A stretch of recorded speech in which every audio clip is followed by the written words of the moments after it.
নিকাশি নালা তৈরির জন্য মাটি খুঁড়ে রাস্তায় ফেলে রাখায় নিয়ন্ত্রণ হারিয়ে হাইড্রেনে উল্টে গেল একটি টোটো। এই ঘটনায় গুরুতর আহত টোটো চালক এবং এক যাত্রী। শুক্রবার ঘটনাটি ঘটেছে গঙ্গারামপুর শহরের পুরানপাড়া এলাকায়। এই ঘটনায় দ্রুত রাস্তা সাফাইয়ের দাবি জানিয়েছেন স্থানীয় বাসিন্দারা। শিলিগুড়ির শক্তিগড় থেকে ফুলবাড়ি চুনাভাটি নিজের বাড়ি ফেরার সময় মাঝপথে ছিনতাইকারীদের খপ্পরে পড়লেন এক পুলিশ কর্মীর স্ত্রী। 9 এপ্রিল রাত্রি 8টা নাগাদ ঘটনাটি ঘটে শিলিগুড়ির 3 বাত্তি ওভারব্রিজ সংলগ্ন এলাকায়। তারপরে শিলিগুড়ি এনজিপি থানায় লিখিত অভিযোগ দায়ের করা হলে পুলিশ তদন্তে নেমে বৃহস্পতিবার মোহাম্মদ সৌরভ এবং অনু সূত্রধর নামে দুজনকে গ্রেপ্তার করে। ধৃতরা শক্তিগড় 6 এবং 7 নম্বর ওয়ার্ডের বাসিন্দা। ছিনতাই হওয়া সামগ্রী এবং বাকি আরেকজনের খোঁজ শুরু করেছে পুলিশ।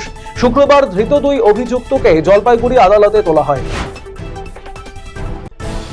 মানসিক ভারসাম্যহীন এক ব্যক্তিকে মারধরের অভিযোগ উঠল বিএসএফ এর বিরুদ্ধে।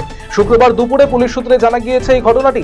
জানা গিয়েছে এদিন সকাল 11টা নাগাদ ঘটনাটি ঘটেছে দিনহাটা 2 নম্বর ব্লকের নাজিরহাট 2 নম্বর গ্রাম পঞ্চায়েতের দলবাড়ি 162 নম্বর বিএসএফ ক্যাম্প এলাকায়। রাস্তার কাজ নিয়ে তৃণমূলের মধ্যেই তরজা।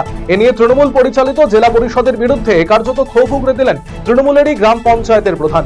অভিযোগ, বালুরঘাট ব্লকের অমৃতখণ্ড গ্রাম পঞ্চায়েতের অধীনে মালঞ্চা থেকে মাঝি গ্রামের বেহাল রাস্তা সংস্কারের ওয়ার্ক অর্ডার হলেও সেই রাস্তার বদলে অন্য রাস্তার কাজ হচ্ছে। এরই প্রতিবাদে শুক্রবার বালুরঘাট হিলি রাস্তার মালঞ্চ এলাকায় পথ অবরোধ করে বিক্ষোভ দেখান এলাকার মানুষজন।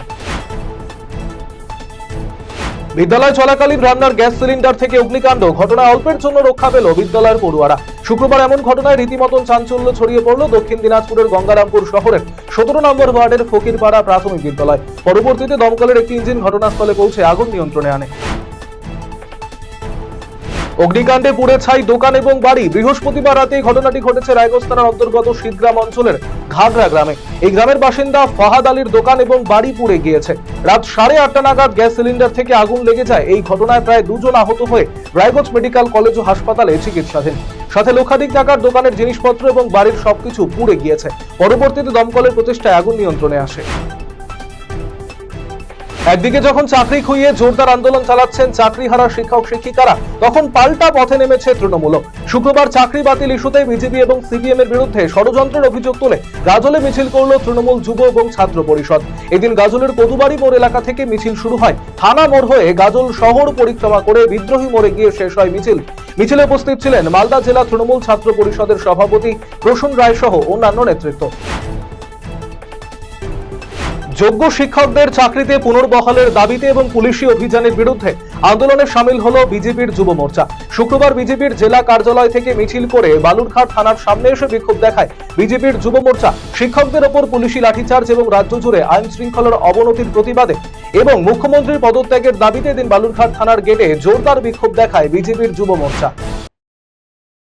কোচবিহারের বিভিন্ন জায়গায় রেলগেটের ওপর ফ্লাইওভারের দাবিতে কোচবিহার জেলা শাসকের মাধ্যমে রাজ্যের মুখ্যমন্ত্রীকে স্মারকলিপি প্রদান করল কোচবিহার দিনহাটা রেল যাত্রী মঞ্চ।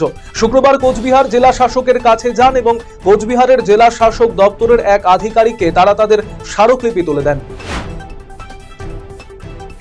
রাজ্যে প্রায় 26,000 শিক্ষক শিক্ষিকা এবং অশিক্ষক কর্মীদের চাকরি বাতিলের জন্য মুখ্যমন্ত্রীর পদত্যাগের দাবিতে রায়গঞ্জে আন্দোলনে সামিল হলো এবিভিপি। শুক্রবার দুপুরে এবিভিপির পক্ষ থেকে জেলা শিক্ষা ভবন অভিযান করা হয়। এদিন রায়গঞ্জের কর্ণজোড়া বাস স্ট্যান্ড থেকে শুরু হয় এবিভিপির মিছিল।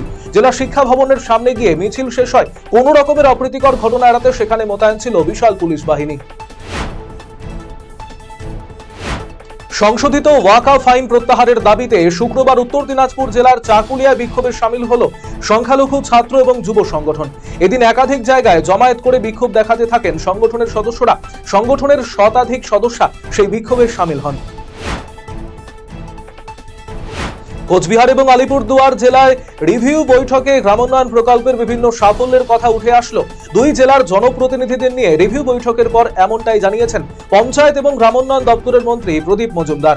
মিটিংয়ে অন্যান্যদের মধ্যে উপস্থিত ছিলেন রাজ্যের আরো 2 মন্ত্রী বেচারাম মান্না ও শিউলি সাহা সহ সংশ্লিষ্ট দপ্তরের সচিব এবং আধিকারিকেরা।